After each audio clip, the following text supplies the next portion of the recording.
Good morning everybody, happy Monday. Welcome back to another vlog. I didn't actually vlog last week, even though in my week on, week off routine it should have been last week. Just didn't really feel like it. To be honest, I wasn't really doing much, whereas this week I am going to London. I am going, this is so exciting, to see the Hunger Games stage show on Wednesday.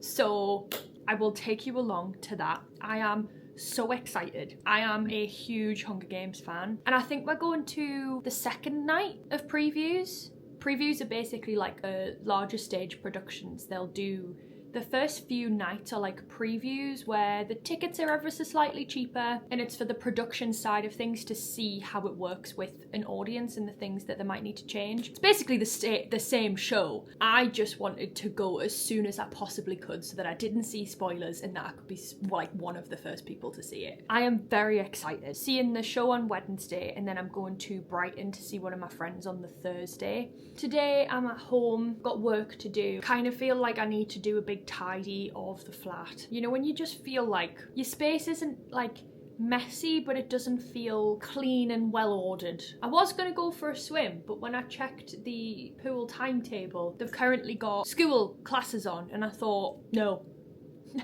No. Quite like going when they've got the aquafit classes on, where I don't do the class, it's in the other part of the pool. I'm in the lanes, but they've got the music on. And I feel like other people don't like going when it's on, so I end up having the lane to myself, which is great. I went to see Jade on Saturday night. Oh my god, what a performer. It was so good. It was so good. However, I will say, I'm sorry, but the general public has lost all sense of etiquette in public spaces. I've worked in a public venue for 3.5 years. I've seen what it's like. And like going to the cinema, the theatre, to a concert, I'm sorry, but what is wrong with the general population of people? Why are you purposely standing in front of me, not caring that you're pushing me, knowing that I'm pressed up against a barrier and you're crushing me? Why are you doing that? But other than that, it was amazing. She is such a performer. It was her first hometown gig as well, so I was like, gotta go to that, gotta make sure to be there. Time lapse.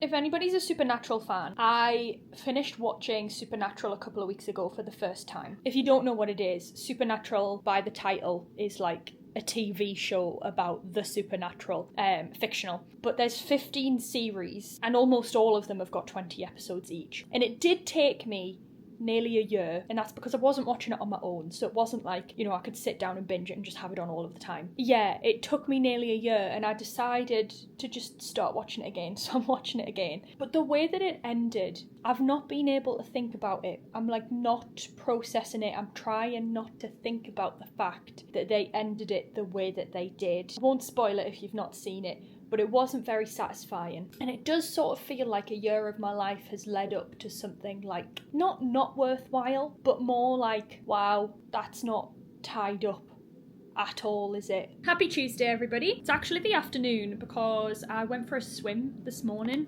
Obviously, not gonna film that. Still big into my crosswords. I actually was gifted the Minute Cryptic book. If you've been watching my vlogs or my content at all, you'll know that I've been really into cryptic crosswords, and the Minute Cryptic channel and like daily game is what taught me how to do cryptic crosswords, and they must have seen because they reached out and were like, would you like our new book? And I was like, yes. So they sent me this, and I'm not gonna lie, I basically filled and completed this within 24 hours of having it. It's really good. I would really recommend getting this if you were wanting to get into cryptic crosswords, because the way that it's laid out is that it's in different sections which tackles a different kind of cryptic crossword. So like there's a section on substitutions, there's a section on anagrams, there's a section on deletions. I am getting my hair cut later. I'm waiting for my medication to be delivered because I had an issue with my ADHD medication prescription this month. I've basically either been having a no meds day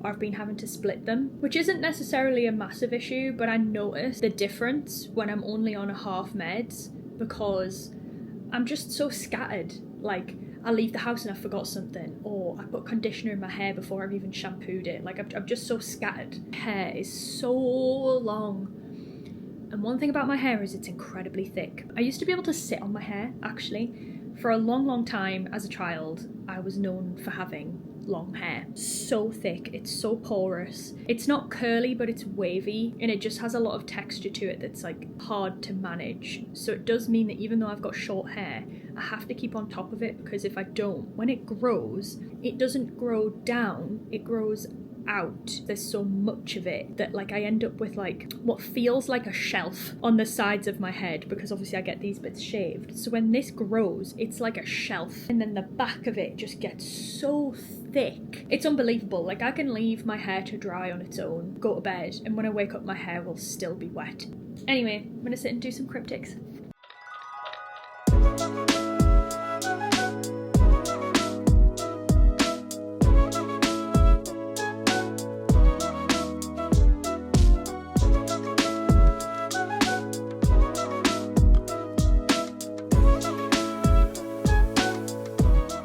Hello everyone, it is Thursday now. Sorry if you can hear the shower in the background. Went to see the Hunger Games last night. Firstly, I'm going to preface this with, I'm not going to say any major spoilers or actually anything in depth about the show at all. 2, we did see a preview. My overall review, it was fine. Bit more in depth, they did too much. There was just so much going on all of the time that there was no depth. You didn't really get to know the characters that much. And obviously it's a story that people know already, but that's not the point. Something new. They should go into it thinking, these people know nothing about this story. We need to teach them what's going on. Didn't feel like that. There was a lot of just trying to hit plot points, and it was very stylized. It's an incredibly stylized show, and parts of it were very impressive, but there was never any stillness. There was never any normal scenes where you felt like you were really connected to these characters. It was the third performance in front of an audience. It was a preview. The point is for them to develop.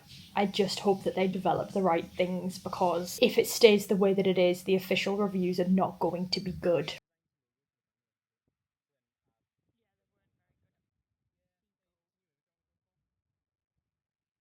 Mini golf that Zoella has done many times. Crazy. Oh, it's a big one actually. It's 18 holes. Hello everyone. It is now Saturday. I am home. I went to Brighton on Thursday. Had such a lovely day. I didn't really film much of yesterday because it was just train travel. It's gotten so cold. But my plan today is I'm not going to leave the house, but I'm going to do some like bits. I'm going to strip my bed and I'm going to put some fluffy bedding on. If you don't own fluffy bedding, you need to get some fluffy bedding, like teddy bear fleece fluffy bedding, because I am telling you, in the colder months, it is bliss. You don't get into bed and have that horrible cold feeling on your bed sheets. They're lovely and warm.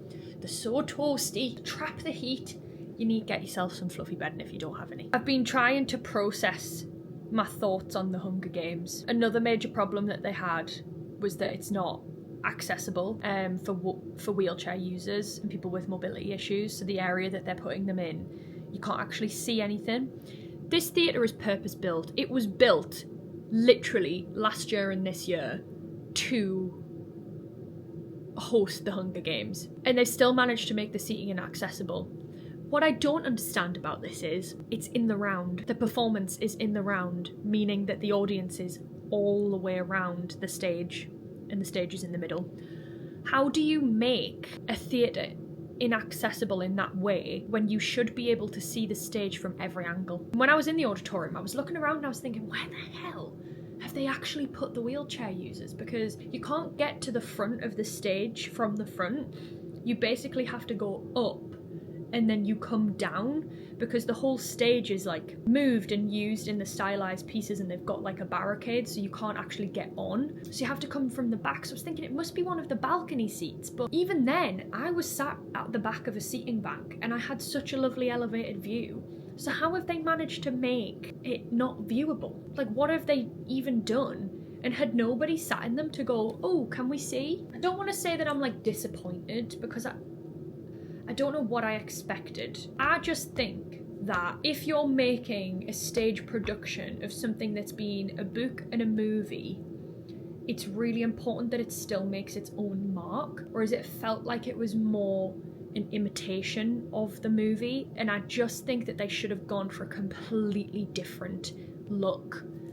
Because obviously you've got The Hunger Games, then you've got Ballad of Songbirds, and I feel like that movie, yes, it felt like it was in the same universe, but it had a different aesthetic to it because it was obviously however many years beforehand. Were parts of it that felt like, oh, if they'd really tapped into that aesthetic a little bit more, it would have taken on a life of its own, but still felt authentic to the story. Like, there were certain visuals that they used that felt very like retro modern kind of thing that I think if they tapped into that, it would have worked really well. Just think they had so many ideas and just went bleh, and haven't had the chance to refine it, which is what previews are for. Just think that there's so much work that they're gonna need to do, and I don't know if it's possible. I am a theatre girly with an asterisk, meaning not actual woman. Like, I have been involved in theatre my whole life. Studied it, worked in one, ran a theatre society at uni. That doesn't make me a professional, but I do think that it validates some of my opinions maybe. And I worked on a box office for 3.5 years. So when I go into a theatre now, unfortunately, I feel like I see it through the lens of what would people complain to me about if I worked on this box office? What do I know that customers pick up on and won't be happy about? And a big one is probably that the seating banks that we were sat on actually move throughout the show, but you're not told that before you buy the tickets. That rings major alarm bells in my mind, because working on a box office, if production came to me and said, yeah, we're going to sell these tickets, but don't tell them that the seats move, I'd be like, prepare yourself for an onslaught of complaints. I don't even want to think about what their admin teams are dealing with right now, because I know that it'll be so much. But there was a lot of other things where I was like, I just know that customers look at those things and they're going to email box office the next day and be like, I'm not happy about this.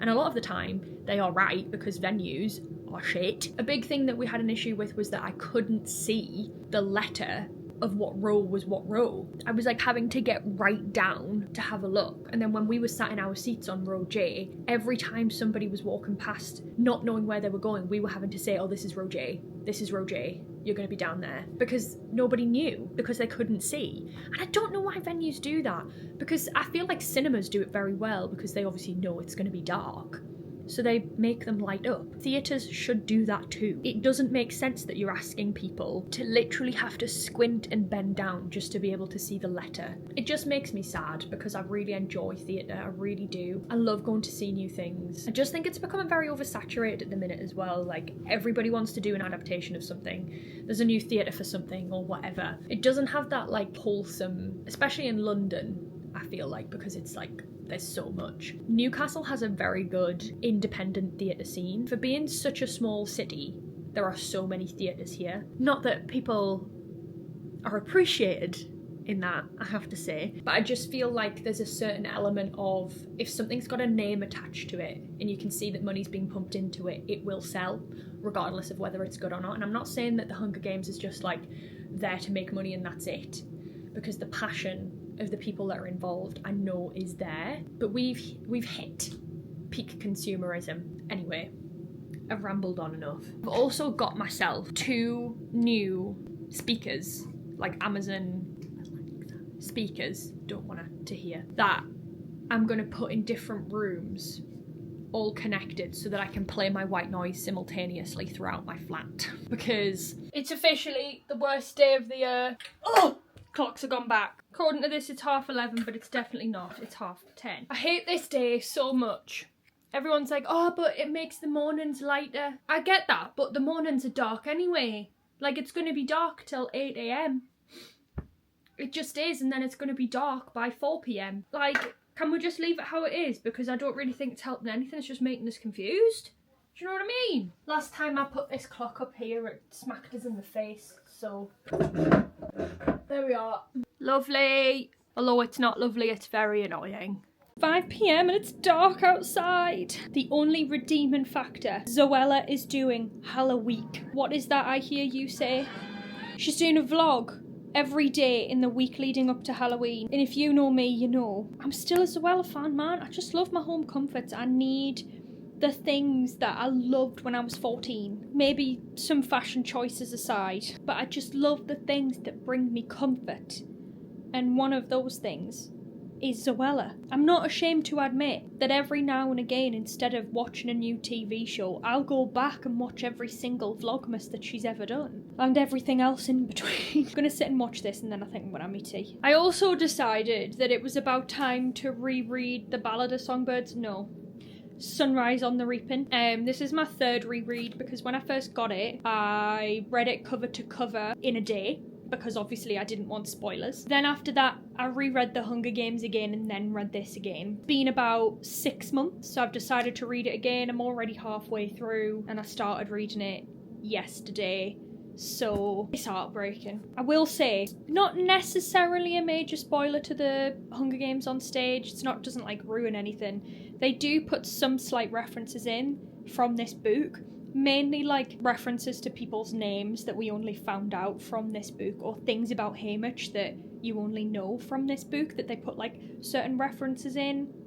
And it didn't work, in my opinion, because the beauty of the Hunger Games, in that we see it through Katniss's eyes, is that she is oblivious and unaware of so much, and it's the fact that Haymitch hides so much from her, and at that point in his life he's not the same person as he was in the 50th Games. So I was a bit like, oh, I don't know, felt a bit like fan service than anything else. Anyway, I'm gonna watch Zoella's vlog.